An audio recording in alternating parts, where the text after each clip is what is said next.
Minus. तो percent v बराबर हम चाहे तो क्या लिख सकते हैं, delta v upon v into 100। तो डेल्टा v की जगह क्या लिख दिया, ve और v नोट दोनों का माइनस डिवाइडेड बाई vo का भाग दे दो और 100 से क्या कर दो, गुणा, बस आंसर आ जाएगा। परसेंट v बराबर क्या ve की जगह मैं 1.414 vo लिख सकता हूं क्या, ये मैंने v का मान पुट कर दिया, minus vo divided by vo multiplied by 100। Solve करो, ये vo कॉमन ले लो तो vo से vo क्या हो जाएगा, कैंसिल, दिमाग लगाना, यहाँ पर क्या बचेगा 1.414 माइनस 1 और गुणा 100, दिमाग लगा लेना, यही बचेगा 1.414 माइनस 1 गुणा 100, दैट इज परसेंट v बराबर हमारे पास में आ जाएगा 0.414 गुणा 100। 0.414 को 100 से गुणा करोगे तो परसेंट v बराबर आ जाएगा 41.4%। यानी कि ध्यान से सुनो, पृथ्वी की सतह के आसपास के किसी बिंदु के लिए उपग्रह का पलायन वेग इसके कक्षीय वेग का 1.414 या √2 गुना होता है। अगर प्रतिशत वृद्धि की बात करें तो वास्तव में यह पलायन वेग इसके कक्षीय वेग से 41.4% अधिक होता है। कभी कभी एग्जाम में सीधा सीधा क्वेश्चन आ जाता है कि पृथ्वी की सतह के आसपास में वृत्तीय कक्षा में गति कर रहे किसी उपग्रह के वेग में कितने प्रतिशत वृद्धि करे ताकि ये पृथ्वी की सतह से या गुरुत्वाकर्षण क्षेत्र से पलायन कर जाए और वापस पृथ्वी पर लौटकर नहीं आए। तो कितने प्रतिशत वृद्धि करनी चाहिए, 41.4% वृद्धि करनी चाहिए। चलो ठीक है, नेक्स्ट अगला क्वेश्चन।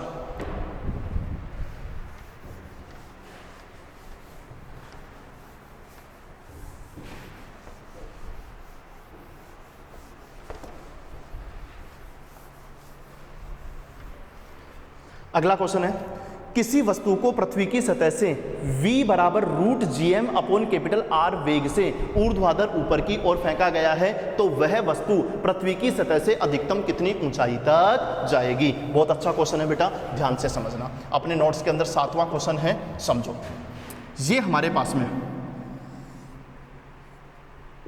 कैपिटल R त्रिज्या की पृथ्वी है और पृथ्वी का द्रव्यमान है कैपिटल M। यहाँ से हमने किसी स्मॉल m द्रव्यमान की वस्तु को ऊर्ध्वाधर ऊपर की ओर फेंका है। ध्यान से सुनना, पलायन वेग का फॉर्मूला होता है, ऐसे समझा रहा हूँ, एक बार ध्यान से समझो, √2gm अपॉन R। इसका मतलब क्या है, यदि किसी वस्तु को तुम इस पलायन वेग से कम वेग से फेंकोगे तो वो वस्तु अनंत पर नहीं जाएगी, वो एक निश्चित ऊंचाई तक जाएगी, रुकेगी और घूम के वापस नीचे आ जाएगी। अगर तुमने इस वस्तु का वेग जो है वो पलायन वेग से क्या रखा है बेटा, कम, तो पलायन नहीं करेगी, लौटकर वापस पृथ्वी पर आ जाएगी। यदि तुमने इसका वेग पलायन वेग ve के बराबर या इससे ज्यादा कर दिया तो ये वस्तु अनंत पर चली जाएगी और वापस लौटकर कभी पृथ्वी पर नहीं आएगी। इतनी बात समझ में आती है? चलो दिमाग लगाओ, मैं फिर से समझा रहा हूं, वापस समझो। यदि वस्तु का वेग पलायन वेग √2gm अपॉन कैपिटल R से कम हुआ तो लौट के पृथ्वी पर आएगी, यदि इसके बराबर या इससे ज्यादा हुआ तो लौटकर कभी पृथ्वी पर नहीं आएगी। उसके हिसाब से दिमाग लगाना है। ओके बेटा, अभी हमें क्वेश्चन में वेग दिया हुआ है कि इस वस्तु को √g capital M upon capital R वेग से फेंका गया है। तो देखो यहां पर गुणा में क्या आ रहा था 2 और यहां पर गुणा में क्या आ रहा है 1। इसका मतलब ये वाला वेग इस पलायन वेग से क्या रह गया बेटा, कम।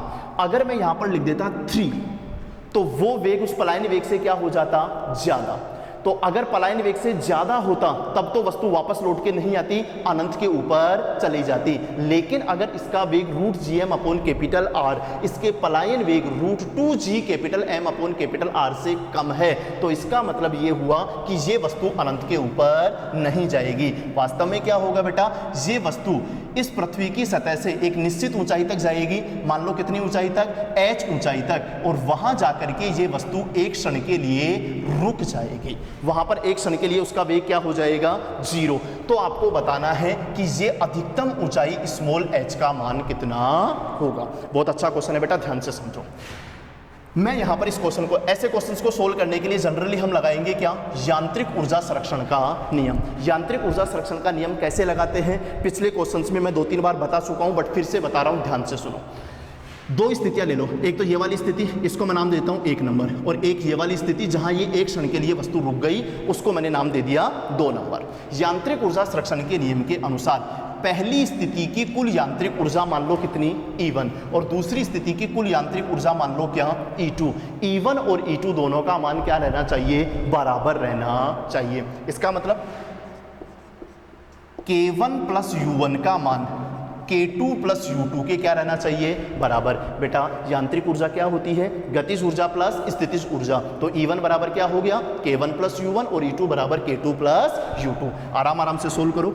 K1 का मान कितना होगा, 1/2 स्मॉल m v स्क्वायर, ठीक है, अभी वैल्यू पुट कर लेंगे, प्लस U1 का मान, यहाँ इसकी स्थितिज ऊर्जा सतह के लिए दिमाग लगा लेना, स्थितिज ऊर्जा होती है -G capital M small m upon capital R।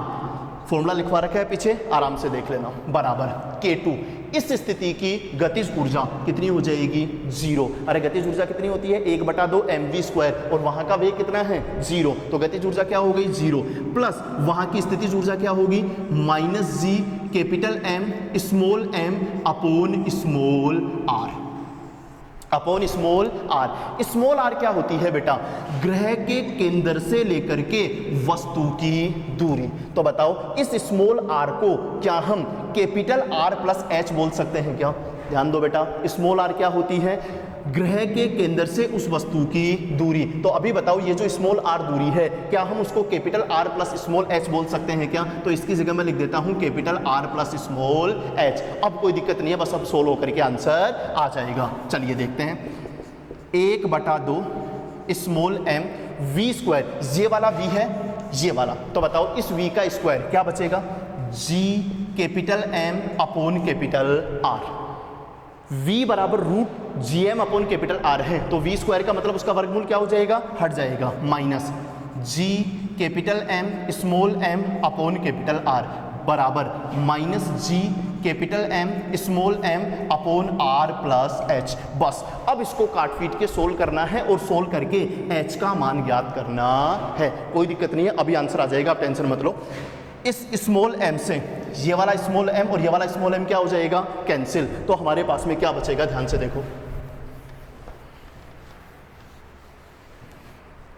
यहां क्या बचा बेटा, देखना, g capital M upon 2R, g capital M upon 2R, यहां क्या बचा, minus g capital M upon R बराबर, यहां क्या बचा, minus g capital M upon R plus H, यही बचा बेटा। चलो इसको सोल्व करते हैं।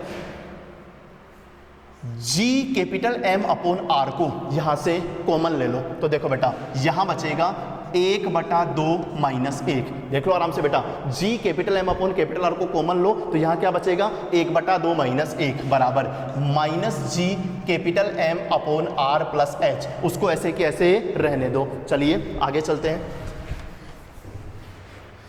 g capital M upon R, ये तो रह गया 1/2 माइनस 1, 1/2 माइनस 1 कितना होगा, माइनस का 1/2, 1/2 माइनस 1 क्या होगा, माइनस का 1/2, उसको साइड में लगा दिया, बराबर minus g capital M upon R plus H। बस आंसर आ गया, माइनस से माइनस कैंसिल, gm से gm क्या हो गया, कैंसिल।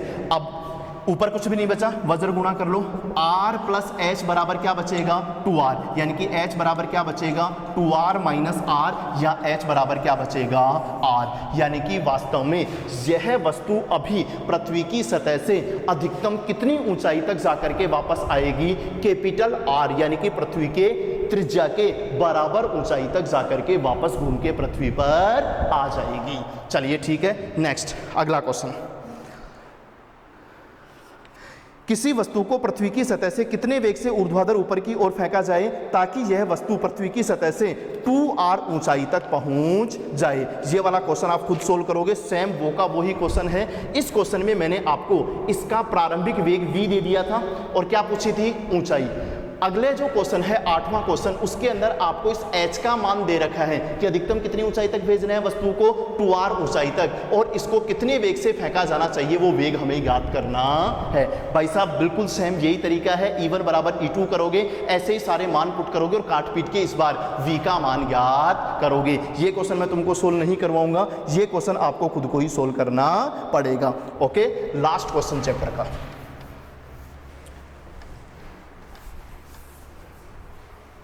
क्वेश्चन नंबर 9, ये बहुत अच्छा क्वेश्चन है भाई साहब, इस क्वेश्चन को एकदम अच्छे से सोल्व करेंगे।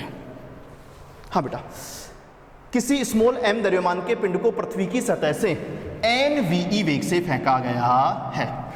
कैपिटल M पृथ्वी का द्रव्यमान है, कैपिटल R पृथ्वी की त्रिज्या है, स्मॉल m पिंड का द्रव्यमान है। इसको हमने ऊपर की तरफ फेंका है कितने वेग से, v बराबर nve वेग से ऊपर की ओर फेंका है। तो ये वस्तु कहाँ पहुंच जाएगी? हाँ, और एक बात और, n का मान 1 से क्या दे रखा है बेटा, ज्यादा। अगर n का मान 1 से ज्यादा है, इसका मतलब मान लो कितना है, 2ve। तो अगर किसी वस्तु को ve पलायन वेग या उससे ज्यादा वेग से फेंकोगे तो पक्का है कि वो वस्तु कहाँ चली जाएगी, अनंत पर चली जाएगी। अभी n का मान 1 से क्या है, ज्यादा। फॉर एग्जाम्पल मान लो कितना है, 2, तो बताओ इसका वेग v बराबर 2ve हो गया क्या, यानी कि पलायन वेग से क्या हो गया, ज्यादा। तो ये वस्तु कहाँ चली जाएगी बेटा, अनंत पर चली जाएगी। आपको ये बताना है कि जब ये वस्तु अनंत पर पहुंच जाएगी तो वहां इसकी स्थितिज ऊर्जा तो निश्चित रूप से क्या हो जाएगी, 0, परंतु इसका अनंत पर जाकर वेग कितना होगा वो हमें ज्ञात करना है। इस बार क्वेश्चन के अंदर हमें अनंत पर जाकर के गतिज ऊर्जा का मान 0 नहीं दिया हुआ है, अनंत पर जाकर के वस्तु का वेग कितना हो जाएगा वो हमें ज्ञात करना है। द्रव्यमान कितना है वस्तु का, स्मॉल m। कोई बात नहीं, हम आराम से सोल्व कर लेंगे, कोई दिक्कत नहीं है। चलिए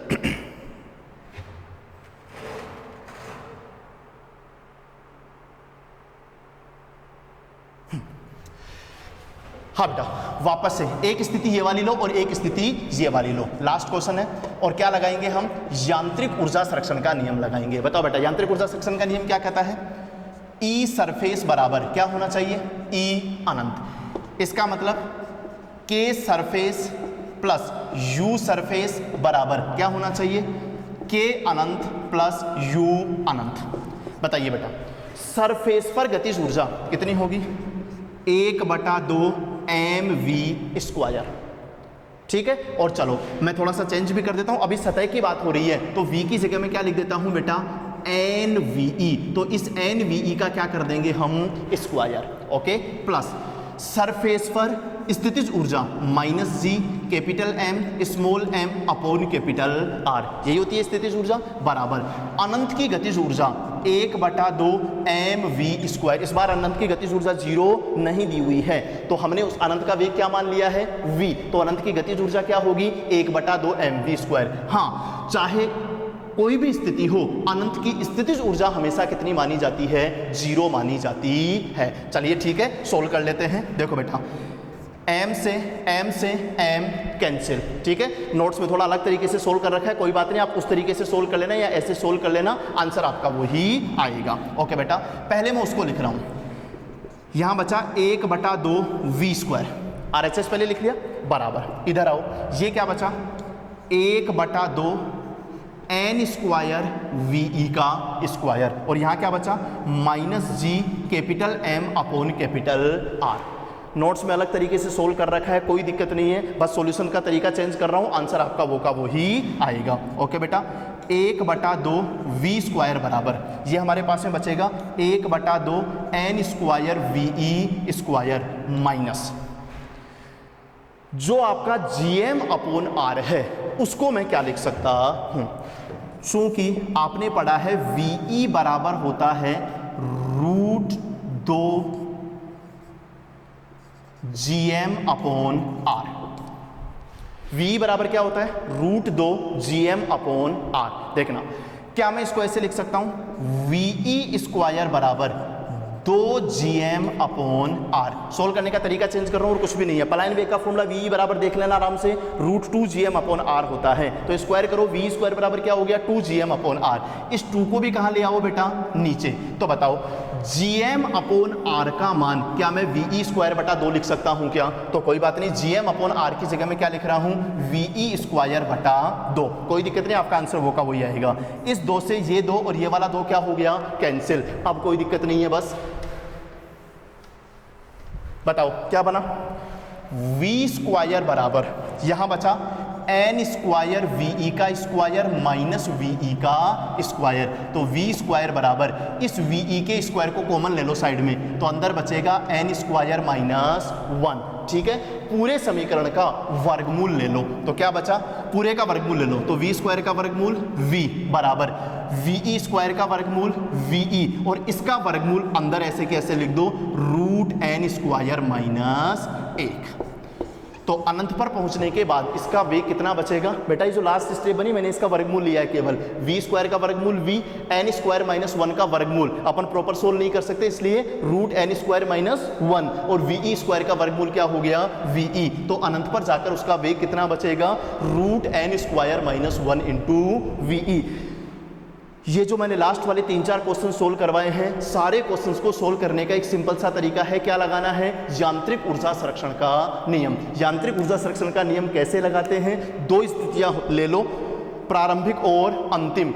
इस स्थिति की कुल यांत्रिक ऊर्जा E1 और उस स्थिति की कुल यांत्रिक ऊर्जा E2, दोनों का मान क्या कर दो, बराबर। यदि वस्तु अनंत पर है तो उसकी स्थितिज ऊर्जा बिना सोचे समझे लिख देना कितनी, 0।